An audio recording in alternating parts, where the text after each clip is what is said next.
Document, the United States Constitution, is a one-of-a-kind item.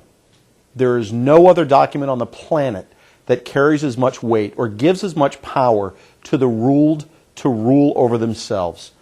Alexander Hamilton, one of the 39 men that signed this document 222 years ago, gave us the blueprint for taking it back if we strayed from it. He said that we need to cling to this Constitution, that we need to peaceably remove those from office who would seek to overturn it or ignore it. America, this is your time. You know, I'm optimistic. When I see this, when I see the three soldiers sitting there by the reflecting pool, one from World War II, one from Vietnam, the two Marines on either side helping their brother who lost a leg after returning from Afghanistan, who was an Army soldier, when I see that, I'm optimistic. When I hear 2.1 million people singing in unison, God bless America, you can't help but be optimistic. Folks, our best days are ahead of us. They're not behind us. And here at American Patriot Network, we're going to bring you that truth. We're going to empower you and help you to stand up, to take your nation back. Is this the best nation on the planet? Yes, it is. We have the best economy, the best military, the best health care, and we deserve the best media. And when they won't do it, we'll do it for them. As you'll see here in a minute, this event closed out peaceably. This angry Brooks Brothers mob bought and paid for by the insurance companies, they were peaceable. There were no fights. We interviewed a police officer. He reluctantly told us there were no disturbances. There were no arguments. There weren't even any beer cans or anything laid on the ground. In fact, at the end of it, everybody took it upon themselves to clean up their own trash. So as you watch the remainder of this, I want to tell you firsthand, this was not an angry mob. It was a frustrated group of Americans who want their country back. And together, you and I, we're going to take it back. And we're going to do it in a peaceable way that reflects the Constitution. Take a look at the end of this, and then I'll be back to tell you what's on next week's show.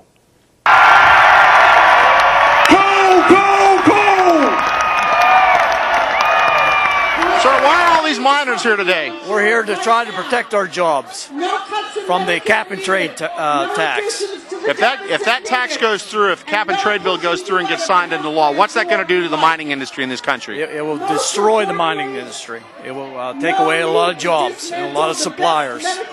How many folks work in your mines? Over 4,000 people at our company. In our mine, it's 500 people. 500 people in your mine? How many of those folks have been doing this for more than one generation? Probably 25% of them. 25% of them? Yes. So if this bill goes through, it's going to effectively wipe out your entire community. Was that right? Yes, it will. It will destroy the community. And a lot of suppliers behind it. So what do you want the President and Congress to hear from you guys today? We want them to vote no. We want the Senate to vote no in this bill. Excellent. Thank you very much, sir. God bless y'all. Thank you. Not only have these liberal policies failed, they are trying to make matters worse with cap and trade. And let's get the terminology straight. In Washington, D.C., they call it cap and trade. I call it cap and tax. It's a tax on energy. The goal of cap and trade is to force Americans to use less energy by making it more expensive. So what do you think? We've got a few people here today, huh? A few. There's more than a few people. The official here. count's 1 million. Over 1 million. Yeah, That's absolutely. Right. That's right. So what do you think got all these people out here today? I mean, what was the tipping point? People are tired of not being represented and not being heard. It's a grassroots movement. People were not paid to be here or forced to be here. They're here because they want to be here. And they want Washington to wake up and listen, pay attention, and represent our needs and not their needs. Where do we go from here? Where does this movement go from here? I mean, today is really a starting point more than a tipping point. It's not over, and it's only going to get stronger and bolder, and thank God for that. Yeah, absolutely. Thank you, sir. And so, recap your speech for us for just real quick. I mean, what did you have to say to this crowd today. What was your point in being What here? I had to say was that the people have had enough. Think about what happened in the fall with all of the bailouts and the spending, and then we're coming up on the health care bill, which the people don't want, and the people don't want cap and trade. If you look at the polls, it's obvious. So, our representative needs to wake up and listen to the needs of the people and not what their needs are. How do you feel about the fact that Nancy Pelosi actually caused an early recess on Friday to get all the Democratic members out of town before this event happened? Well, that's typical, right? So I'm not surprised by that. But you can't ignore the voice and the will of the people. It's that simple. Awesome. Thank you very much. Thank you. Appreciate it.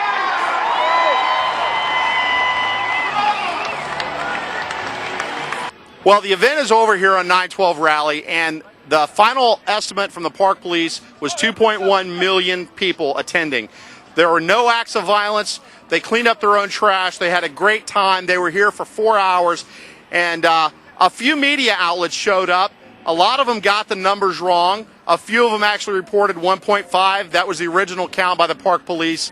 But as you can see, several of them came out and showed what was actually going on. Some others didn't. Some said that it was 30 or 60,000 people that were here, and I hope they get the numbers right. Hold them accountable.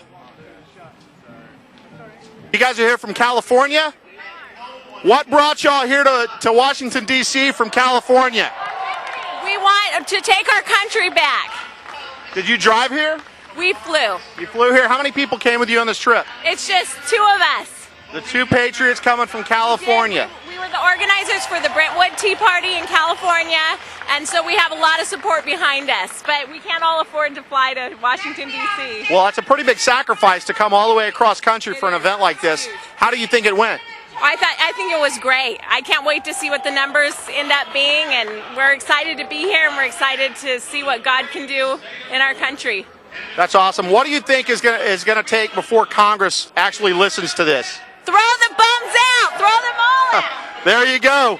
Thank y'all very much. God bless you. The program has just concluded. Some networks chose to say that there were 20 or 30,000 people here. Guys, how many people were here today?